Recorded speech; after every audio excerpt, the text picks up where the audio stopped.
My name is Franklin, aka the King of Trainers. I'm one of Europe's biggest sneaker personalities. Been in the sneaker game, done a lot of things for a number of years. So the 3 pairs I bought today, I'll start off with my pair. So this pair is an LS tanker. It was designed by me. This pair is actually dedicated to my mum and her love of tennis. In 1985, Boris Becker had a LS clothing deal and a Puma footwear deal. When he won the championship in '85, Wimbledon championship in '85, my mum actually went out to buy me what she thought was the same trainers he was wearing. And then he had an LS track top, which was these colours.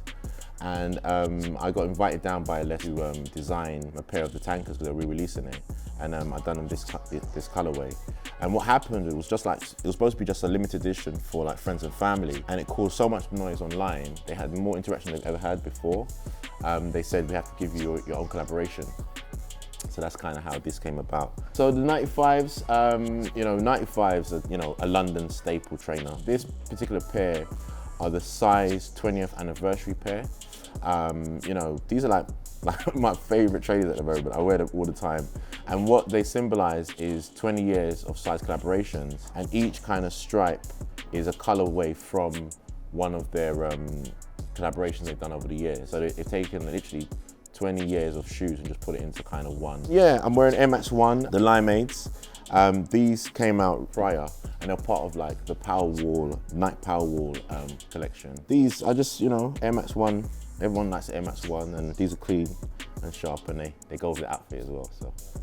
All the trainers are my favorite pairs when I'm wearing them, like how I style them, how I fit them. And, but yeah, I have to say these are gonna probably be my favorite, yeah, for forever. Well, speaking about the tennis, after kind of the whole Boris Becker thing, my mum would literally buy me like tennis shoes. And what I'll do is I will go to the trainer I like and I said, oh, Mum, this tennis player wears this, or this player wears that. And I grew up at a time where it was 1 pair of trainers a year. So I always go for the best pair. And this was from about 85 to 90. And then like from the 90s, I grew up in Tottenham, and it was a bit rough when I was growing up. So my mum would ship me over to Toronto for summer holidays. Then I'll bring back trainers for my friends. And back in those days, you couldn't get the trainers they had in America and stuff. So I'll have the latest trainers that probably might come out like 3 or 4, or even a year later in the UK. So my nickname was like a kind of, just a local playground nickname with me and my friends and stuff. They're like, frankly, you're the king of trainers. I was always wearing the latest bits, and my footwear game for the past, oh God, I ain't gonna say how long, has always been on point. Yeah, I like dressing it up. I like kind of swapping the laces over. I like a lot of color as well, I just like color. And I dress from the feet up.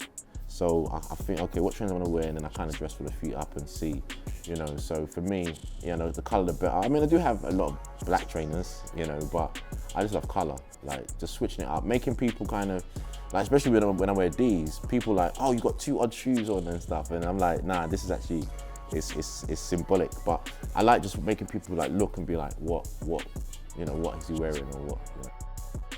Oh no, I get asked this question a lot, and I always say it's quality, not quantity. I have like a walk-in room with all my, well, not all my trainers, a bunch of trainers, and then I have my office is full up, and then I have storage is full up. I don't want to say the actual amount because it's going to be embarrassing to say, but it's upwards of 600 pairs. I mean, I grew up on Nike, right? It's funny because, Nike kind of, for me, the best brand and then the worst brand at the same time. But they also put out so much shoes, and I'm also, with my kind of whole King of Trainers profile, I try to be responsible and be like, look, for the young people, don't try to always keep up with buying the trainers. And I don't know if they really care that much, if that makes any sense. But look, I love Nike. I mean, I've worked with them in the past, and hopefully work with them in the future. What advice I love to give someone who wants to get into trainer culture is just be yourself. I mean, me personally, what's happening now, I kind of was in the foundations of it. All the trainers that's coming now, I've had when I was younger, and I've been, what do the Americans say? I've been outside a long time. But no, I just think, look, people just buy what they want. I always say it's for everyone. It's not for OGs or, it's just for everybody. Buy what you want, have your own unique style. And that's what it is. I mean, when I was younger, it was all about buying things that no one else had. Now everyone needs to buy what everyone else has. So I just, just have your own unique style and just be consistent. And it's all love. Like whatever you want to do, you can do. Me personally, I don't think people should come into it like I'm coming in to just resell. I'm trying to make money, kind of manipulate the game and things. I don't really like that. I used to resell myself, but I'll be honest, like, when I used to resell, it was at a time when it wasn't like it is now. I'm talking about the 90s. I made money off the exchange rate. So the exchange rate was great back then. It's pants now. But I would make money off, like, say for example, if a shoe, my friends give me 100 quid, right? And then say for example, the shoe's $100, they would be like, nah, keep the change, thinking it's the same, because we were so young. But that's like about a $30 to $50 profit sometimes, depending on the exchange rate. So I was doing things like that, but it wasn't just to be like, oh, I'm making money. I was just buying my friends something fly. They knew that if they wore it, you ain't gonna get it again, so they understood. So what's next for the King of Trainers? So I've just opened an Averex store in Box Shoreditch. I have a retro store there too, and check out the Green Machine. But yeah, what's next is my LS release. These are released at the end of July. But look, hopefully I can do more collaborations and just keep on doing what I do. Like I love what I do, so just keep on doing more of the same.